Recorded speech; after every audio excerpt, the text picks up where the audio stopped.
الحمد لله القائل: يا أيها الذين آمنوا كتب عليكم الصيام كما كتب على الذين من قبلكم لعلكم تتقون. أشهد أن لا إله إلا الله وحده لا شريك له وأشهد أن محمدا عبده ورسوله. اللهم صل وسلم على سيدنا محمد وعلى آله وصحبه أجمعين. أما بعد، فيا أيها المسلمون اتقوا الله، أوصيكم وإياي بتقوى الله فقد فاز المتقون. قال الله تعالى: يا أيها الذين آمنوا اتقوا الله حق تقاته ولا تموتن إلا وأنتم مسلمون. Hadirin Jumaat yang dirahmati Allah sekalian, marilah kita memanjatkan kesyukuran kepada Allah Subhanahu wa taala atas nikmat yang dianugerahkan kepada kita semua, khususnya nikmat iman dan Islam, serta nikmat kehidupan dengan mentaati segala perintahnya dan menjauhi larangannya. Semoga kita mendapat keberkatan hidup di dunia dan di akhirat. Khutbah pada hari ini bertajuk Siapkan Dirimu untuk Ramadan. Muslimin yang berbahagia, di antara nikmat terbesar yang dikurniakan oleh Allah Subhanahu wa taala kepada hamba-hambanya ialah nikmat berada di bulan Ramadan. Inilah bulan di mana Allah akan membuka seluas-luasnya pintu rahmat, keampunan dan pembebasan dari azab neraka. Istimewa untuk hamba-hambanya yang ingin melakukan perubahan dalam hidup, bertaubat serta memohon keampunan kepada Allah Subhanahu wa taala. Firman Allah Subhanahu wa taala dalam surah Al-Baqarah ayat 183, sebagaimana yang telah dibacakan di awal khutbah tadi, yang bermaksud: wahai orang-orang yang beriman, kamu diwajibkan berpuasa sebagaimana diwajibkan atas orang-orang yang dahulu daripada kamu, sampai kamu bertakwa. Menjadi suatu yang lumrah bagi umat Islam, saban tahun apabila tibanya Ramadan, kita diperingatkan secara berulang kali kalimah takwa. Namun apa yang menjadi persoalannya, sudahkah kita mencapai tahap takwa itu setiap kali datangnya Ramadan? Di dalam bulan Ramadan juga Allah menjanjikan pahala yang berlipat ganda kepada hamba-Nya yang tekun melaksanakan kebaikan. Ini berdasarkan sebuah hadis daripada Abu Hurairah radhiyallahu anhu, bahawa beliau berkata, Nabi sallallahu alaihi wasallam bersabda, kullu amali ibni Adam yudha'aful hasanah asyru amsalha ila 700 di'fin. Qala Allah azza wa jalla, illa as-sawma fa innahu li wa ana ajzi bihi yada'u syahwatahu wa ta'amahu min ajli. Setiap amal anak Adam akan digandakan pahalanya sebanyak 10 kali ganda, sehingga 700 kali ganda. Allah berkata, kecuali puasa, sesungguhnya ia milikku dan aku yang akan membalasnya. Orang yang berpuasa meninggalkan nafsu syahwat dan makannya kerana aku. Riwayat Al-Muslim. Bahkan Allah Subhanahu wa taala juga menjanjikan pengampunan terhadap segala dosa yang pernah dilakukan oleh hamba-Nya. Berdasarkan kepada sebuah hadis daripada Abu Hurairah radhiyallahu anhu, Nabi sallallahu alaihi wasallam telah bersabda, man shama Ramadan imanan wa ihtisaban ghufira lahu ma taqaddama min zambihi. Sesiapa yang mengerjakan puasa Ramadan dengan keadaan penuh keimanan dan mengharapkan rahmat Allah Subhanahu wa taala, nescaya diampunkan baginya dosa-dosanya yang telah lalu. Riwayat Al-Bukhari dan Muslim. Hadirin yang dikasihi sekalian, sebagai hamba Allah yang beriman, wajib bagi setiap diri kita menjadikan bulan Ramadan sebagai medan untuk kita menginsafih dan bermuhasabah, supaya menjadi hamba Allah yang benar-benar beriman dan Muslim yang cemerlang di dunia dan di akhirat. Melalui ibadah puasa yang dilakukan dengan kesungguhan, dihiasi dengan amal-amal ibadah yang lain, seperti menyantuni golongan fakir, miskin dan anak-anak yatim, dengan amalan bersedekah, memperbanyakkan membaca Al-Quran, berzikir, bertarawih, berqiyamul lail dan lain-lain lagi.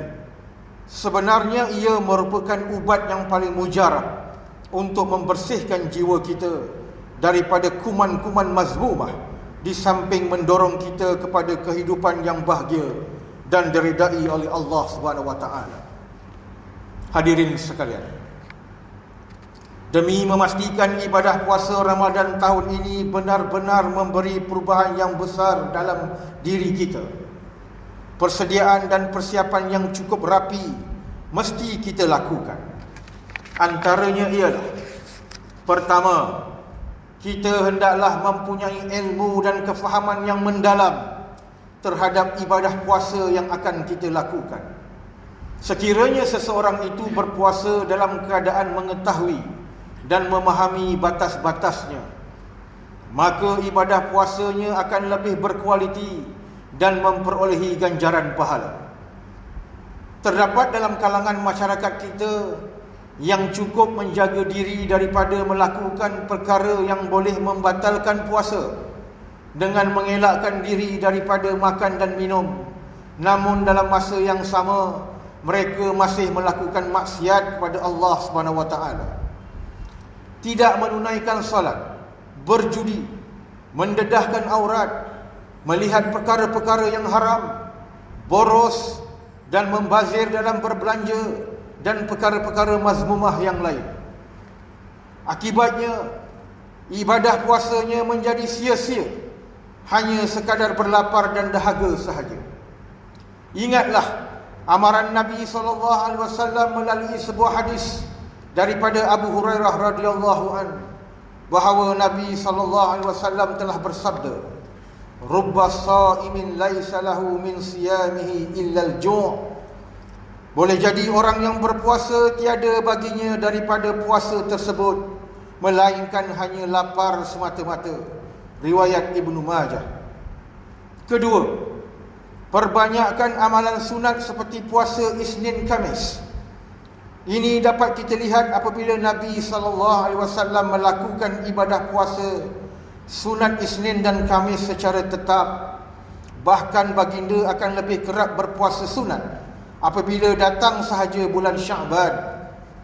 Menurut sebuah hadis yang diriwayatkan oleh Sayyidatina Aisyah radhiyallahu anha, pernah menyatakan dengan maksudnya, "Aku tidak melihat Rasulullah sallallahu alaihi wasallam berpuasa genap sebulan melainkan bulan Ramadan, dan aku tidak melihatnya mengerjakan puasa pada bulan yang lain lebih banyak daripada yang dikerjakan dalam bulan Sya'ban." Riwayat Muslim. Ketiga, menghidupkan rasa rindu, cinta dan seronok dengan kehadiran Ramadan yang semakin hampir dengan memperbanyakkan doa dan pengharapan terhadap Allah Subhanahu wa taala. Nabi SAW apabila masuk sahaja bulan Rajab, maka para sahabat kerap mendengar Nabi berdoa dengan penuh pengharapan semoga dapat bertemu Ramadan. Ini berdasarkan kepada hadis dari Anas bin Malik radhiyallahu anhu, berkata, apabila masuk bulan Rajab, Nabi SAW berdoa yang bermaksud, "Ya Allah, limpahilah berkat kepada kami pada bulan Rajab dan Sya'ban, dan sampaikanlah kami dengan selamat ke bulan Ramadan." Riwayat Al-Tabrani. Marilah kita memastikan Ramadan tahun ini adalah yang terbaik berbanding Ramadan yang lalu. dengan kita melakukan perkara yang dinyatakan tadi. Jadikanlah Ramadan sebagai bulan pesta ibadah dengan kita melakukan persiapan yang terbaik untuk merebut ganjaran-ganjaran yang terlalu banyak yang Allah Subhanahu wa taala janjikan sepanjang bulan mulia ini. Jangan pula jadikan Ramadan sebagai pesta juadah, hanya sibuk memilih menu dan juadah berbuka sepanjang sebulan berpuasa, tetapi jauh daripada matlamat berpuasa itu sendiri. Hadirin Jumaat yang dimuliakan, bagi mengakhiri khutbah pada hari ini, marilah kita mengambil beberapa isi penting khutbah ini sebagai panduan kita bersama, iaitu pertama, umat Islam hendaklah meyakini bahawa ibadah puasa Ramadan adalah difardukan ke atas setiap mukallaf dan akan dihisab di akhirat. Kedua, umat Islam wajib mengamalkan segala yang diperintahkan oleh Allah dan Rasul demi kebahagiaan hakiki di dunia dan di akhirat. Ketiga, umat Islam mestilah melaksanakan ibadah puasa yang diperintahkan, sama ada puasa zahir dan batin, bagi mendapatkan sebaik ganjaran daripada Allah Subhanahu wa taala. A'udzubillahi minasyaitonir rajim. شهر رمضان الذي أنزل فيه القرآن هدى للناس وبينات من الهدى والفرقان فمن شهد منكم الشهر فليصم ومن كان مريضا أو على سفر فعدة من أيام أخر يريد الله بكم اليسر ولا يريد بكم العسر وَلِتُكْمِلُوا الْعِدَّةَ وَلِتُكَبِّرُوا اللَّهَ عَلَى مَا هَدَاكُمْ وَلَعَلَّكُمْ تَشْكُرُونَ. Beberapa hari yang ditentukan itu ialah bulan Ramadan, bulan yang di dalamnya diturunkan permulaan Al-Quran sebagai petunjuk bagi manusia, dan penjelasan-penjelasan mengenai petunjuk itu dan pembeda antara yang hak dan yang batil. Kerana itu, sesiapa di antara kamu hadir di negeri tempat tinggalnya di bulan itu, maka hendaklah ia berpuasa pada bulan itu.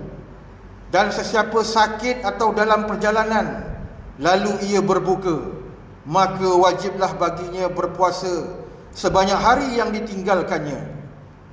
Pada hari-hari yang lain, Allah menghendaki kemudahan bagimu dan tidak menghendaki kesukaran bagimu. Dan hendaklah kamu mencukupkan bilangannya, dan hendaklah kamu mengagungkan Allah atas petunjuknya yang diberikan kepadamu, supaya kamu bersyukur. Al-Baqarah ayat 185.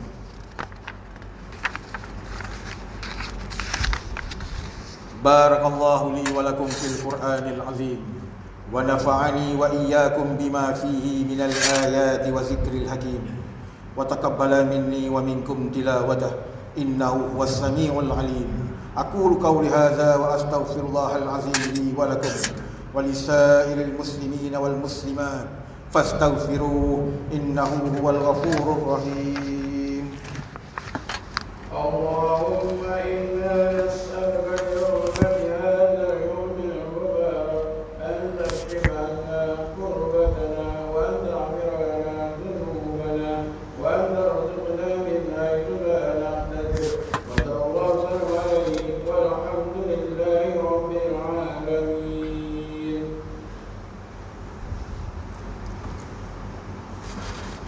Alhamdulillahilladzi ja'alana minal muslimin ورزقنا من الطيبات أشهد أن لا إله إلا الله وحده لا شريك له وأشهد أن محمدا عبده ورسوله اللهم صل وسلم وبارك على سيدنا محمد وعلى آله وصحبه ومن تبعهم بإحسان إلى يوم الدين أما بعد فيا عباد الله اتقوا الله Usikum wa iyaya bitaqwallahi faqad fazal muttaqun.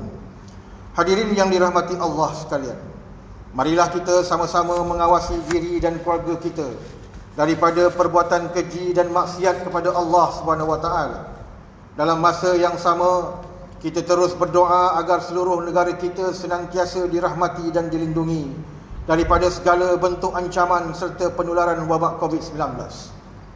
Untuk itu, terimalah dengan baik saranan pihak kerajaan supaya mengambil vaksin dengan mendaftarkan diri kita melalui aplikasi MySejahtera untuk mendapatkan suntikan vaksin yang telah disahkan oleh pihak Kementerian Kesihatan Malaysia.